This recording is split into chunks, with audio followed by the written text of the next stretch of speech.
Sama lebih bagus kalau kalian yang punya cicilan rumah itu dimasukin aja PBB-nya, PBB tahunannya itu.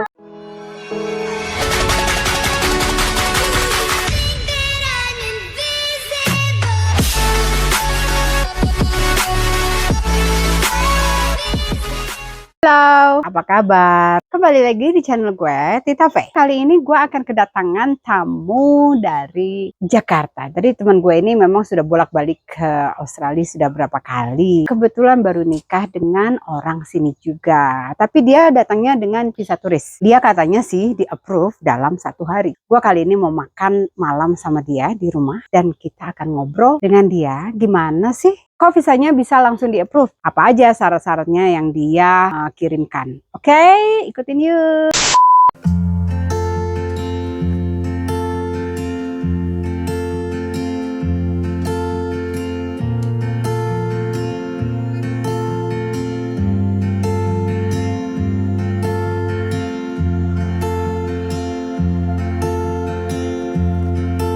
Meow. Ini dia orangnya udah datang. Ini dia tamunya baru datang. You can speak Indonesian, Damian. Good.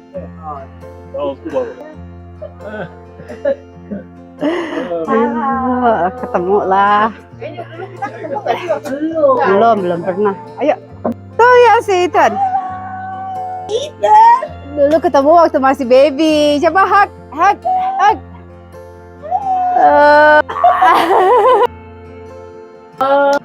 Big boy now. Terus jadi kemarin lu ininya kemarin berapa lama Yang paling di approve-nya? Lu bilang langsung di tanggal yang sama. Langsung di tanggal yang sama. Tapi karena lu udah siapin semua kan surat menyuratnya, Sama, invitation. Ya, yang penting sih karena invitationnya itu Australian President ya.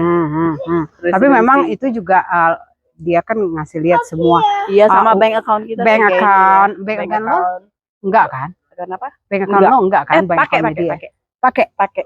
Oh ya. Padahal udah pakai. Salah satu yang emang harus satu syarat. Iya. Karena pastinya kan government kan akan lihat ya. Australian government akan lihat gitu. Kita bisa mampu apa enggak gitu kan. Terus itinerary lu bikin enggak? Enggak sih, enggak bikin. Enggak, karena kan cuma ada flight ticket. Ada tiket. Mungkin itu yang lebih jadi kan, komplit ya. Karena dia bilang ada sponsorship kan. Sponsorship itu kan dikasih lihat lu tinggalnya sama dia, expensesnya juga dia sama ditanggung dia sepenuhnya gitu. Terus itu kan berarti udah ngasih lihat bank statementnya dia, slip gajinya dia gitu loh. Jadi ketahuan gitu, lu tuh nggak bakalan ditelantarin di sini. Dan emang sih kalau misal pun kita kaya ya di Indonesia misalkan ya. Karena ada teman gue tuh orang kaya banget. Dia nggak di-approve visanya. Iya, ini ada orang kemarin tadi bilang nggak di-approve tanggal 1 kemarin itu. Padahal udah ada 96 juta di ininya. Ini karena dia lupa kasih itinerary. Karena orang ini baru pertama kali mau jalan-jalan Australia. Oh, dia jalan-jalan. Pemerintah bilang, mau jalan-jalan. Ada temennya di Sydney gitu loh. Cuman pemerintah tuh ngelihat lu belum pernah keluar negeri kan, dari orang itu kelihatan history travelnya dari paspor kamu, dari paspor kalian itu recordnya dari situ. Jadi bukan, walaupun nggak ada stempel lagi sekarang kan nggak pakai stempel. Iya, tipis-tipis lah ke Asia dulu gitu. Iya, tapi nggak apa-apa. Yang penting apalagi kalau yang ada history blacklist dari negara lain dulu itu akan ke-record semua di data paspor. Kecuali kamu bikin paspor baru yang namanya beda, semuanya beda, mungkin itu clear ya. Tapi gue nggak menyarankan itu, Pak. Maksud gue kalau punya good history itu bakalan di-approve gitu loh. Iya, karena pas lagi submit kemarin pun paspor lama gue submit yang ada cap-cap di-scan ya, yang pernah dikunjungi,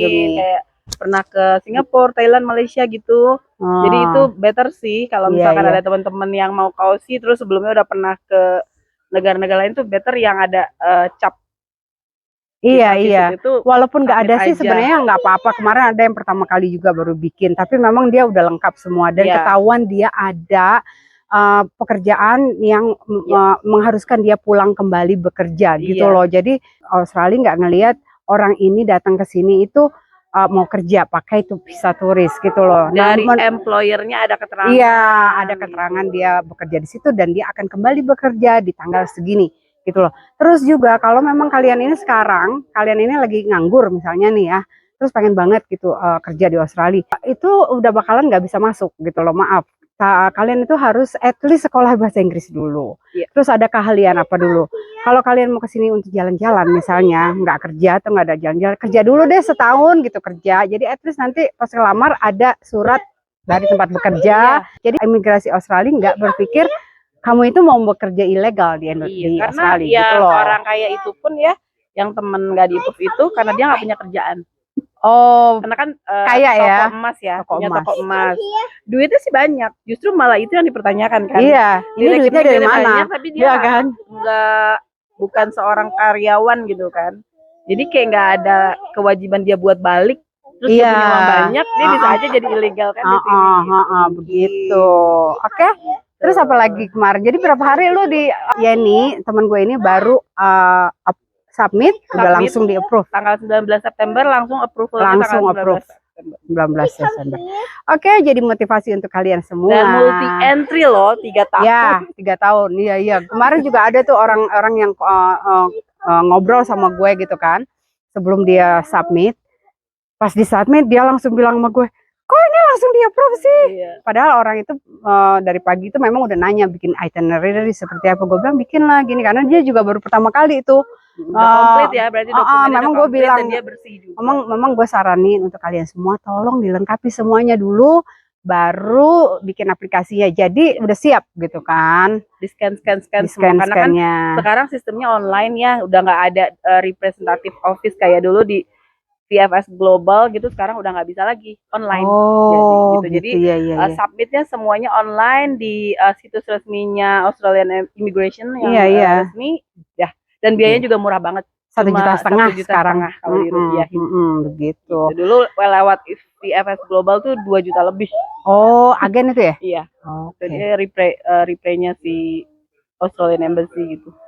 Iya, makanya sekarang sebenarnya prosesnya itu akan dipercepat juga kalau semua dokumen itu lengkap. Jadi waktu screening dokumen itu pemerintah Australia lihat ini ada checklist Yeni dan checklist gue kemungkinan bisa beda. Jadi orang itu yang datang itu bisa jadi student, bisa jadi anak, atau bisa jadi businessman, businesswoman, atau bisa jadi orang yang memang nggak ada kerja tapi tajir. Tapi memang harus ada bukti untuk income masuk per bulan. Makanya ditanya bukti income itu entah dari keluarga lah, entah dari warisan lah, entah yang benar-benar masuk dalam 3 bulan terakhir. Iya. Jadi kalau ada yang baru bikin rekening baru gitu satu, itu udah ketahuan ini nanti pemerintah ngeliat baru bikin rekening ini tanggalnya kok berdekatan dengan tanggal dia mau apply. Itu yang kayak gitu-gitu kan jadi bahan pertimbangan pemerintah Australia. Iya. Gitu loh. Dan maksud gue tolong dipersiapkan banget sebelum kalian bikin, sebelum kalian submit. Soalnya kalau kalian sudah gagal dan di reject, akan susah lagi. Kemungkinan bisa ya, tergantung tingkat kesulitannya. Tapi akan dipertanyakan kredibilitas kalian. Kalau memang awalnya gitu ya, udah ditolak karena imigrasi takut kalian akan menjadi pekerja ilegal di sini, itu akan benar-benar jadi red flag. Namanya red flag itu apa ya? Pokoknya udah ditandain deh gitu loh. Jadi kalau kalian reapply lagi dalam sebulan pun, mereka udah langsung lihat nggak lolos. Itu udah langsung otomatis. Jadi kalau ada jawaban dari mereka bilang ini karena kita takut kalian untuk bekerja ilegal di sini, tunggu 1 atau 2 tahun. Kelamaan sih 1 atau 2 tahun. At least 1 tahun lah, dan kalian buktikan kalau kalian itu bekerja gitu loh. Betul. Ada pekerjaan atau usaha. Kalau ada usaha itu juga siapin SIUP, NPWP gitu loh. Dan juga gaji itu harus dalam bentuk rekening masuk, rekening keluar setiap bulan. Sama lebih bagus kalau kalian yang punya cicilan rumah, yang masih punya cicilan rumah gitu, itu dimasukin aja PBB-nya, PBB tahunannya itu. Kemarin jadi bukti kalau memang kalian itu punya kalian itu punya harta, punya aset yang membuat kalian akan kembali lagi ke Indonesia begitu. Itu sih. Oke, ya ini thank you, kita makan yuk. Kali bisa juga bikin nasi kuning. abang-abang. Iya, makan. Mantap deh pokoknya tuh. Mantap. Ya, sih tadinya nggak mau makan nih. Nasi kuning ya kan. Padahal diet babak belur udah hancur dah. Tuh, Gara-gara sate.